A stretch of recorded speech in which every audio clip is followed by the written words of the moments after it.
والصلاة والسلام على رسوله الكريم۔ معزز صحافی حضرات اور میرے محترم سامعین، آپ جانتے ہیں جماعت اسلامی نے 25 جون سے رحیم یار خان سے ٹرین مارچ شروع کی ہے اور آج اس کا تیسرا دن ہے۔ ہم لاہور سے پنڈی اسلام آباد کی طرف روانہ ہو رہے ہیں۔ اس ٹرین مارچ کا بنیادی مقصد پاکستان کے مظلوم مجبور عوام کی ترجمانی ہے جو اس وقت حکومت کے غلط پالیسیوں کے نتیجے میں پی ڈی ایم کے مسلط کردہ مہنگائی کے نتیجے میں پورا ملک چل رہا ہے، قوم چل رہی ہے۔ یہاں مرکز میں پی ٹی آئی کی حکومت تھی،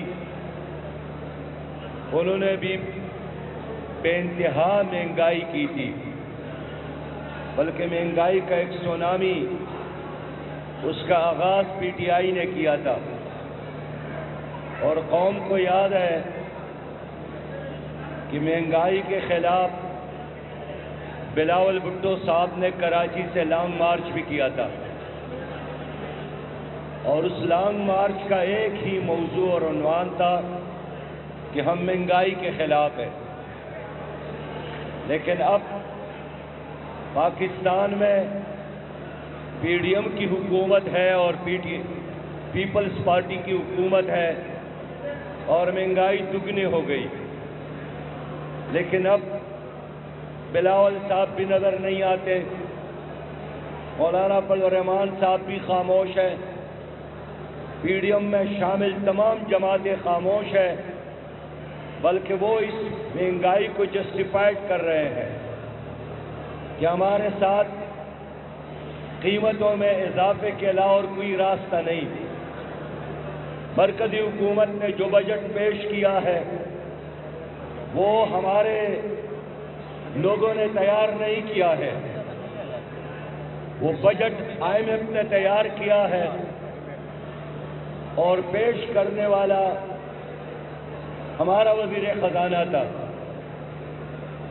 گزشتہ تمام بجٹوں کو آئی ایم ایف کے بابو صاحبان نے تیار کیا، اور کبھی پیش کرنے والے اسد عمر ہوتے ہیں، کبھی حماد ہوتے ہیں، کبھی حفیظ شیخ ہوتے ہیں، کبھی شوکت ترین ہوتے ہیں، کبھی مفتاح اسماعیل ہوتے ہیں، اور یہ تمام وزرائے خزانہ وہ ہے کہ حلف لینے کے بعد انہوں نے اللہ کا شکر ادا کرنے کی بجائے آئی ایم ایف کے چوکٹ پر جا کر سجدہ کی، اور ان کے ڈکٹیشن، ان کے ایڈوائس، ان کے ناجائز احکامات مان کر انہوں نے پاکستان میں مہنگائی ہم پر مسلط کی۔ سچی بات یہ ہے کہ 22 کروڑ عوام کے لیے اس مہنگائی نے جینا حرام کر دیا ہے۔ آٹے کی قیمت میں اضافہ، چائے اور چینی کی قیمت میں اضافہ، پیٹرول، گیس اور بجلی کی قیمت میں اتنا اضافہ ہوا کہ اس کا تصور کبھی ہم نہیں کر سکتے تھے۔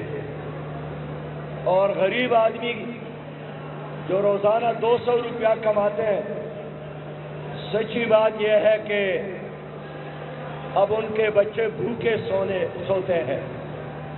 ہمارے اخبارات میں روز خودکشیوں کے خبریں ہوتے ہیں۔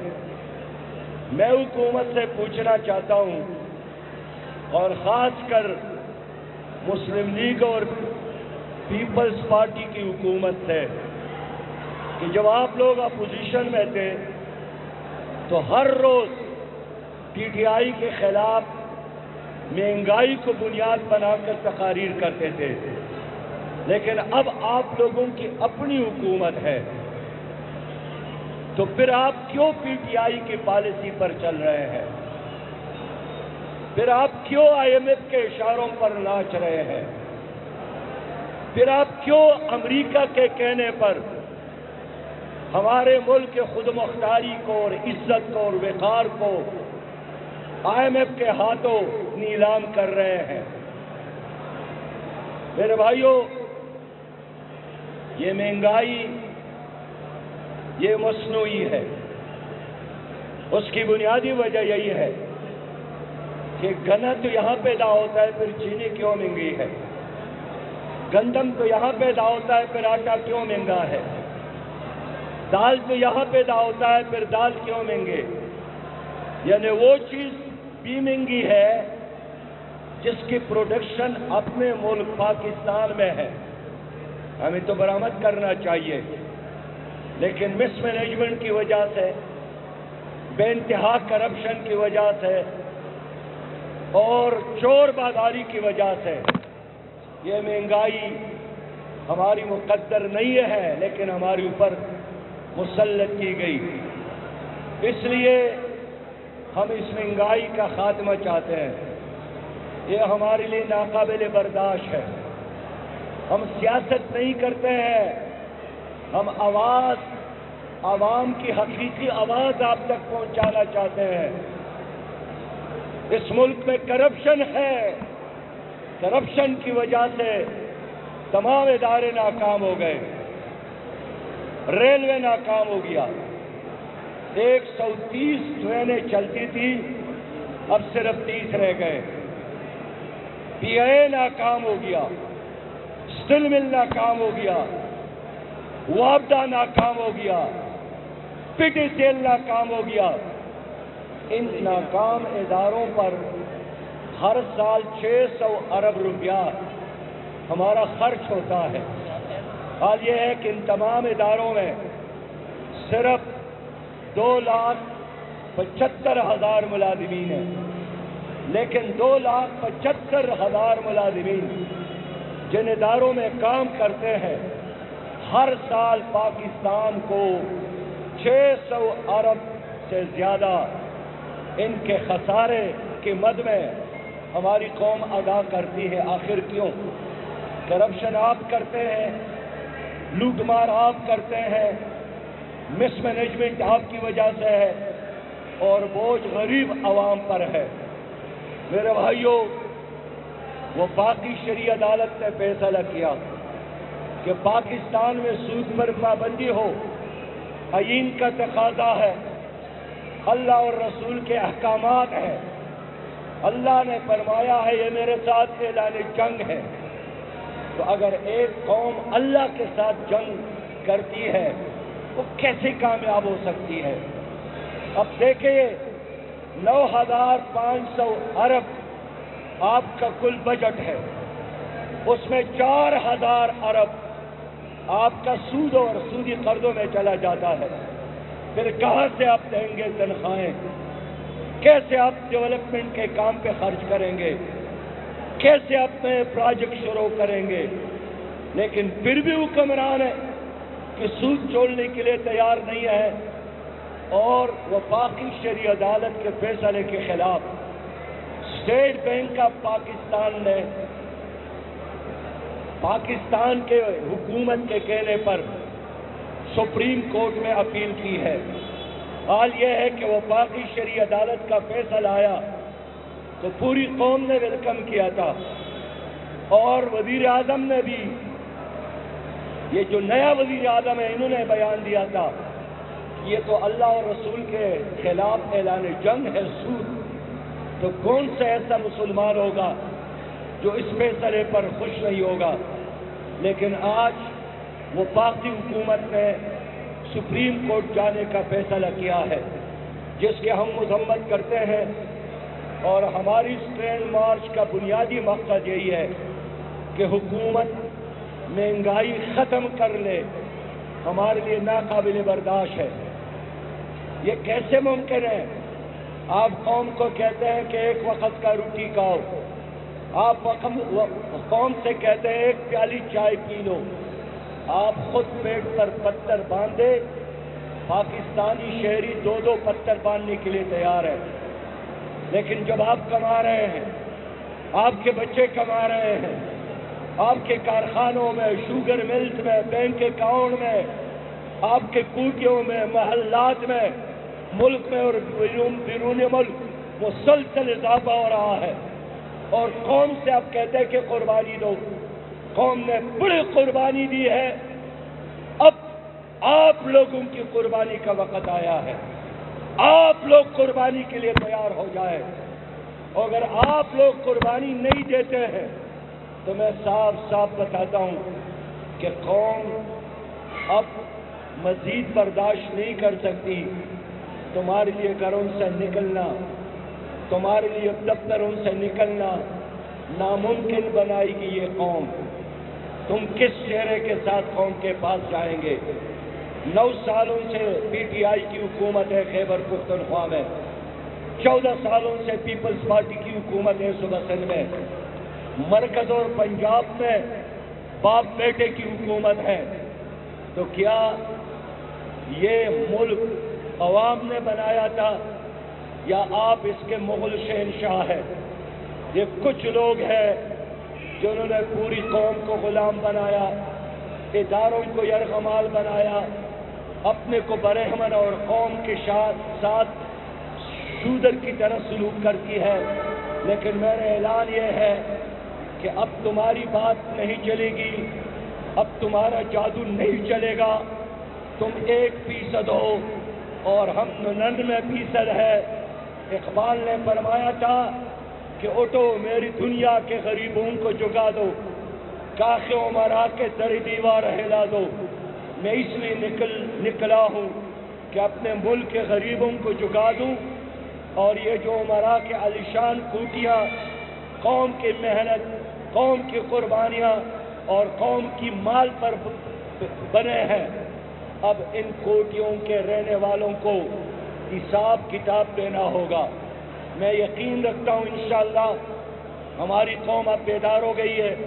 میڈیا کا شکریہ ادا کرتا ہوں، انہوں نے ان کرپٹ لوگوں کے چہروں کو بے نقاب کیا ہے۔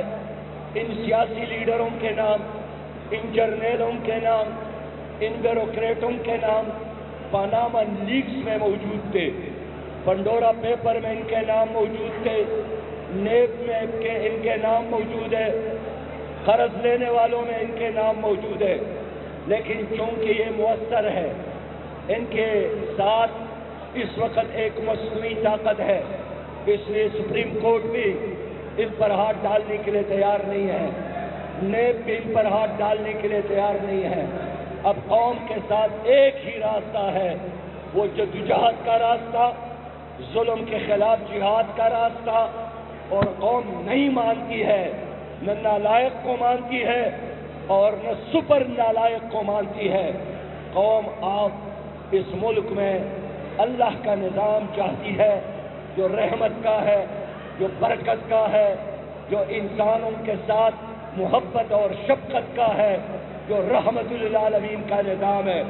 میں خبردار کرنا چاہتا ہوں، سودی نظام کے خلاف جو اپیل حکومت نے کی ہے، اس اپیل کو واپس لے لے۔ اس اپیل کو ہم مسترد کرتے ہیں، اور میں مطالبہ کرتا ہوں، میں عوام کی ترجمانی کرتا ہوں کہ مہنگائی کو ختم کر لے اور سودی نظام پر پابندی لگا لے، کرپشن کو بند کر لے، ورنہ یوم الحساب آنے والا ہے، پھر حساب کے لیے تیار ہو جائے۔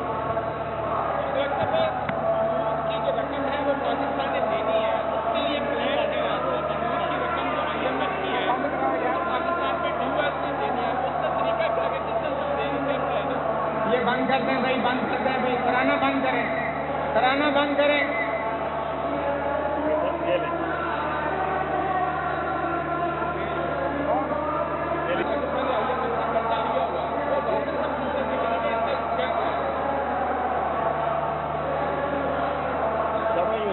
انہوں نے کہا ہے کہ جو سود کی رقم پاکستان نے دینی ہے وہ کیسے واپس کریں گے، طریقہ کار کیا ہے؟ دیکھیے سود کے خاتمے کا آغاز تو اپنے اداروں سے پہلے کیا جائے، اور جن لوگوں کو سود پر قرضے دیے گئے ہیں پہلے مرحلے میں اس کو معاف کیا جائے اور اصل پر واپس لیا جائے۔ پھر وفاقی شرعی عدالت نے پورا روڈ میپ دیا ہے۔ میں کہنا چاہتا ہوں کہ اگر امریکی اپنے آئین کے پابند ہے اور فرانس اپنے آئین کا، تو جو ہمارا لینڈ لا ہے ہم اس کے پابند ہیں۔ اس لیے میں سمجھتا ہوں کہ تمام ملکی اور بین الاقوامی اداروں کے ساتھ تمام معاہدوں پر نظر ثانی کی جائے، اور IMF کے ساتھ جتنے معاہدے ہوئے ہیں اس کو قومی اسمبلی میں پیش کیا جائے۔ یہ جو معاہدے ہوئے ہیں یہ اسمبلی میں نہیں ہے، کیبنٹ میں نہیں ہے، یہ یہاں سے ہزاروں میل دور جا کر IMF کے بند کمروں میں ہو گئے ہیں۔ ہم ایک آزاد قوم ہے، ہمارے فیصلے بند کمروں میں نہیں ہوں گے۔ میں تو یہی کہنا چاہتا ہوں کہ IMF کے ساتھ جتنے معاہدے ہو گئے اس کو قومی اسمبلی میں پیش کریں۔ اچھا صاحب